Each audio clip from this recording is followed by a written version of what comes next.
Assalamualaikum warahmatullahi wabarakatuh. Latsar CPNS Kementerian Dalam Negeri Regional Yogyakarta tahun 2021. Untuk tugas kali ini untuk membuat podcast implementasi nilai-nilai dasar ASN.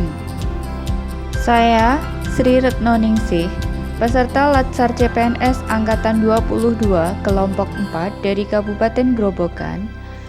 Kali ini saya bersama narasumber Ibu Caryati SPD selaku Kepala Sekolah SD Negeri 7 Kuripan. Dengan beliau kita akan membahas implementasi nilai-nilai dasar aneka bagi ASN serta hambatan dan risiko yang mungkin ada dalam implementasi nilai-nilai tersebut. Yuk kita simak. Assalamualaikum Ibu, selamat pagi. Ya, waalaikumsalam warahmatullahi wabarakatuh. Selamat pagi, Mbak. Terima kasih sudah memberikan waktunya untuk sekedar berbincang-bincang ya Ibu. Kali ini saya sebagai CPNS yang baru ditugaskan di tempat Ibu ingin berbincang-bincang tentang implementasi nilai-nilai dasar ASN, yaitu aneka, akuntabilitas, nasionalisme, etika publik, komitmen mutu, dan anti korupsi, Ibu. Nah, untuk yang pertama, seberapa penting implementasi nilai-nilai aneka tersebut di lingkungan kerja Ibu? Terima kasih, Mbak.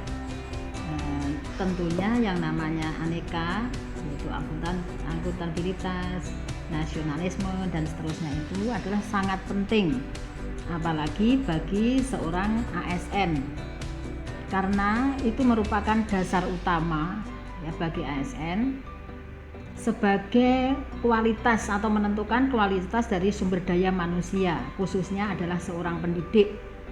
Seorang pendidik harus bisa menjadi contoh dalam segala tingkah laku atau perbuatan, ucapan, sehingga ASN itu harus benar-benar melaksanakan nilai-nilai aneka. Itu ya, Mbak. Oke. Untuk yang kedua Ibu, apa saja implementasi nilai-nilai dasar ASN tersebut yang dilakukan di sekolah ini, Bu? Tentunya di sekolah ini ya memprogramkan untuk melaksanakan semua implementasi itu, ya dari akuntabilitas, yaitu kewajiban-kewajiban yang harus dicapai baik oleh individu maupun oleh lembaga. Kemudian melaksanakan, tentunya sebagai seorang pendidik harus mempunyai contoh kepemimpinan, bisa memberi contoh kepada orang lain, minimal kepada anak didiknya. Harus bisa bersifat transparansi untuk mendorong komunikasi dan kerjasama, itu perlu transparansi. Kemudian mempunyai integritas, yaitu kesesuaian antara ucapan dan tindakan. Kemudian juga harus punya tanggung jawab yang tinggi adalah dasar dari pelaksanaan implementasi itu, karena tanggung jawab itu tindakan yang telah dilakukan itu harus bisa ditanggungjawabkan, itu artinya tanggung jawab. Kemudian keadilan sebagai landasan utama untuk mencapai akuntabilitas itu. Harus bisa kerjasama, harus bisa konsisten dalam segala perbuatan dan segala tindakannya, sehingga bisa menjadi contoh minimal anak didik, kemudian berkembangnya pada lingkungan dan teman sejawat, gitu Mbak. Lalu bagaimana Ibu selama ini implementasi tersebut berjalan? Apakah ada hambatan atau kendalakah, Bu?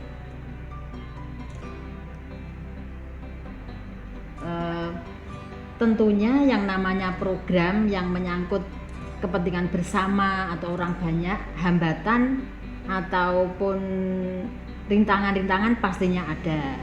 Ya tinggal bagaimana kita menyikapi agar hambatan-hambatan itu bisa diminimalisir sehingga apa yang kita programkan itu bisa terlaksana. contohnya Bu, contoh kecil untuk hambatannya itu untuk misalkan untuk komitmen mutu nggih Bu atau etika publik itu apakah ada kendala? Tentunya ada komitmen mutu atau etika publik mestinya ada karena kita menyangkut pelaksanaan kerjasama dalam satu lembaga itu. Artinya masing-masing pendidik itu kan mempunyai kemampuan ataupun kekurangan dan kelebihan yang tidak sama. Sehingga dalam pelaksanaan mutu pastinya ada kekurangan atau ada tidak kesesuaian dengan apa yang kita tujukan atau apa yang kita programkan. Kalau dilihat dari penyediaan sarpras itu bagaimana Ibu ya, atau inovasi dari pendidik? Untuk sarpras ini sedikit demi sedikit pastinya sudah ada pemenuhan, tapi juga masih ada kekurangan-kekurangan. Untuk pendidik ya alhamdulillah pendidik di sini sudah 80% atau mendekati 90% itu sudah sesuai yang diharapkan. Jadi untuk pendidik-pendidik bisa dikembangkan atau masih mau mengembangkan diri juga melalui pembinaan-pembinaan ataupun pelatihan-pelatihan yang akhirnya ini sudah semakin bagus. Untuk resikonya sendiri Bu, ketika hambatan itu ada atau kendala itu ada, resiko apa yang terjadi jika memang hambatan itu tidak segera diatasi gitu Bu?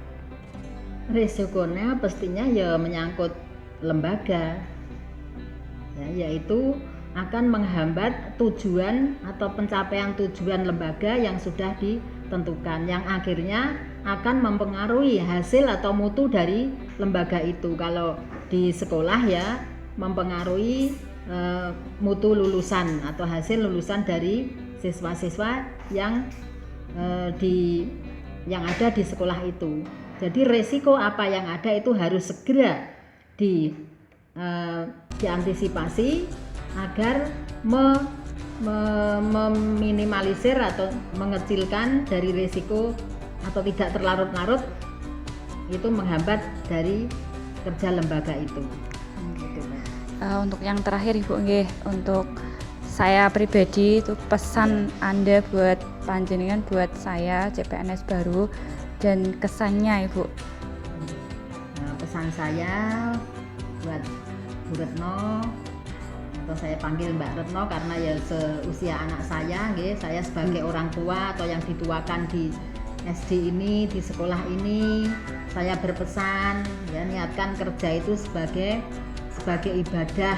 Jadi kalau kita sebagai ibadah berarti kita akan bekerja dengan ikhlas, dengan jujur, dengan pengabdian dan tidak banyak mengharapkan sesuatu yang harus kita dapatkan.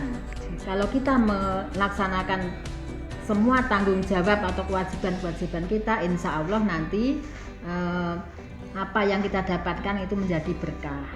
Kemudian kesan saya sangat berterima kasih dengan hadirnya Mbak Retno di sini. Semoga kehadirannya bisa membawa SD ini bisa lebih baik lagi, lebih maju lagi, bisa mempengaruhi teman-teman yang lain sehingga yang kurang baik menjadi baik, yang sudah baik bisa ditingkatkan lagi.